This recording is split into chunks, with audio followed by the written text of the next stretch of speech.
ना वो देखबे ना किए हैं तब चिन्हबो न करते हैं। उमेश कुशवाहा को आप लोग नहीं देखे? ना हम तो चिन्हबो न करते हैं। नहीं पहचान ना नाम सोच दे एबो न किए हैं कभी। 6 नवंबर को मतदान होना किस पक्ष में होगा? हम रविंदर जी के साथ हैं।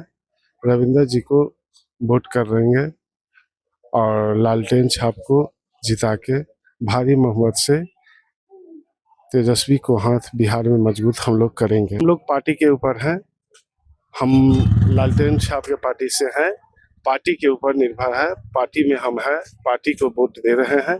संजय राय कैसे आए नहीं आए हम उनको तो नहीं जानते हैं, लेकिन हम रविंदर भाई को जानते हैं कि लालटेन छाप से टिकट लेके आए और हम उनको वोट देने का काम कर रहे हैं और उनको जिताने का काम कर रहे हैं।